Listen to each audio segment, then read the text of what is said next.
mean, at some point you need it. Right. Just say.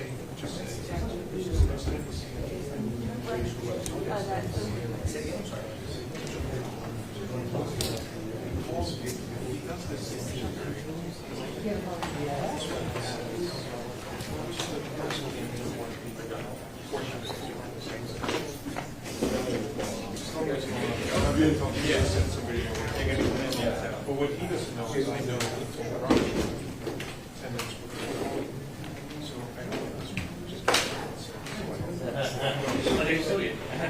so I know Wow.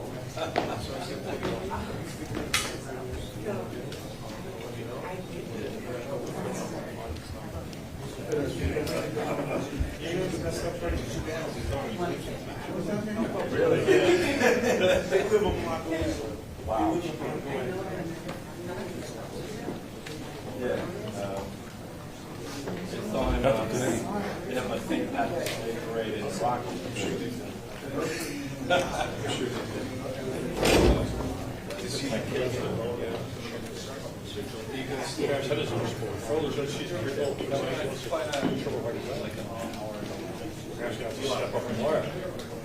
Quiet.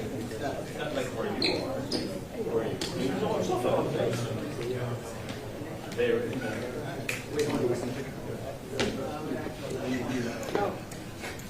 Legendary Lensman, Rousey. Look at that. Legendary Lensman.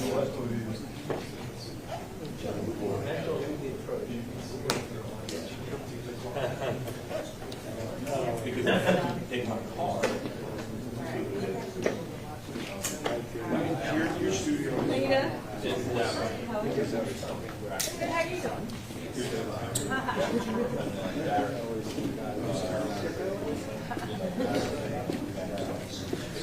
Uno, tres, uno, tres, uno, tres, uno, tres, uno.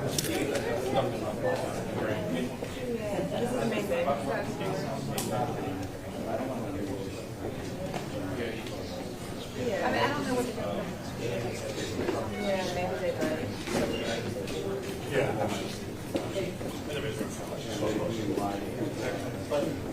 Alright guys, we're gonna we're getting started in that minute.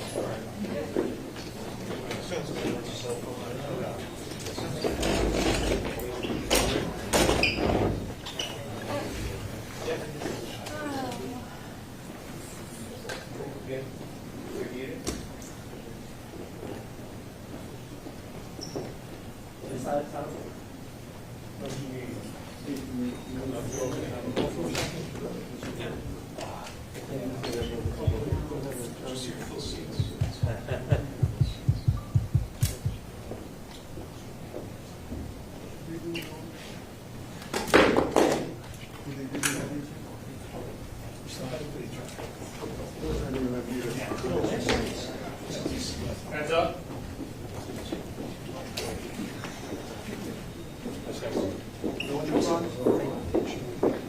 Yeah, I didn't see it. No.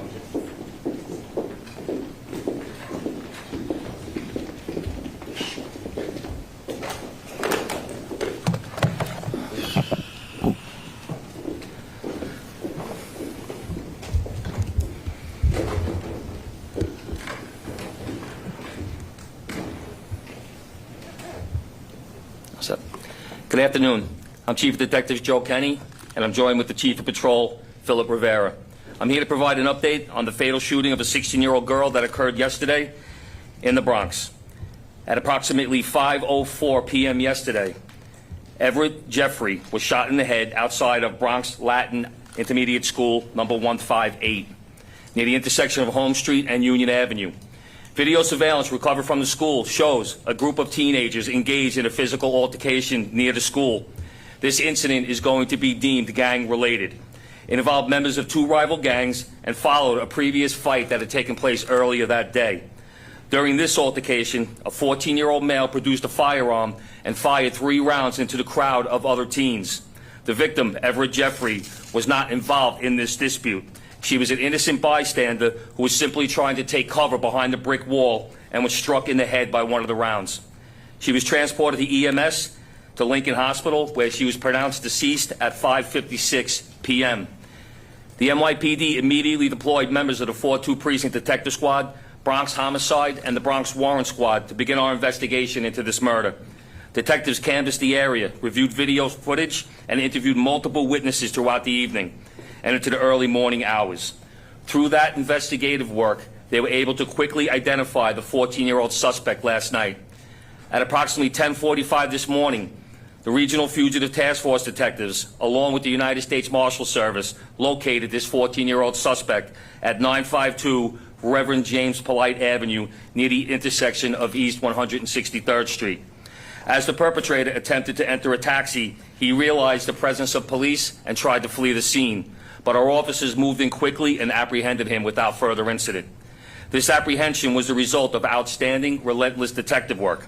From the moment the shooting occurred, our investigators never stopped, working throughout the night, gathering evidence, building a case, and tracking down the suspect. Their quick action led to this suspect being apprehended in less than 18 hours. I would also like to thank the NYPD school safety agents, EMS, the Bronx District Attorney, and the Department of Education for their quick response and support at the scene. Our hearts go out to the victim's family, and we are committed to ensuring that justice is served in this case. I'll take any questions. All right, folks, some on-topic questions. Start with John Doyle, WCBN. Chief, did you recover the weapon used in this time? We have not. Okay, Tina Moore. Hi, Chief.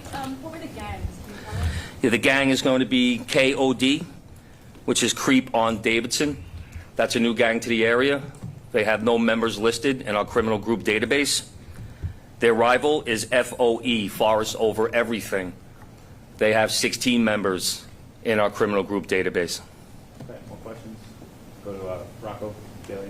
Chief, was the shooter firing at any one person in particular? And can you talk about the previous fight, if that's all? There was a previous fight in the schoolyard itself that involved our shooter and another unidentified male. From the video that we saw of that incident, it appears that our shooter was actually the winner of that fight. The altercation then carried out onto the walkway behind the school where another individual ran up and punched the shooter. And that person, we believe, was the intended target. The person being punched? The person that punched the shooter Right, he was not involved in the initial... was not involved in the initial altercation. New York Times, Maria Cameron. Just to clarify, the fight that we were talking about where the shooter was the winner, that was before they punching each other? How were they fighting? It was a fist fight, old school, schoolyard fist fight. ABC 7, Shaka. Hi, Chief. Just your take on how police are combating this youth violence and this gun violence. You have a 14-year-old and a 16-year-old. Just how you guys are navigating, eliminating that type of crime. We basically have created, through the Chief of Crime Control strategy, numerous zones throughout the city where we deploy a tremendous amount of assets from every bureau in the department. My bureau, we handle it investigatively, where we do long-term cases into these subjects, working with the Bronx District Attorney, working with our federal partners to try and make these arrests for the shootings and homicides that are taking place with these young children. And Joe Marino, New York Post.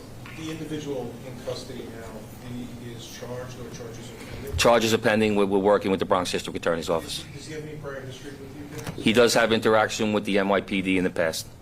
All right, folks, thank you very much. Good. One more question, sir. I didn't hear the answer to that Thank you very question. much.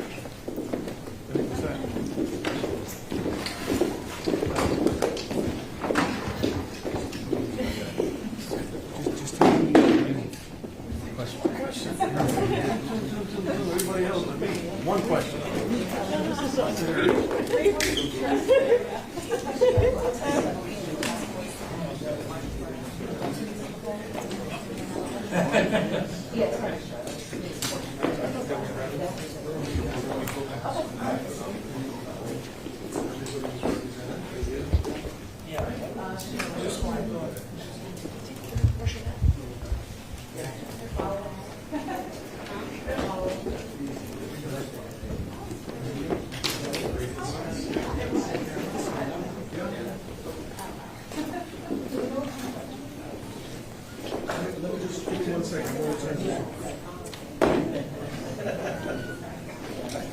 You can do red.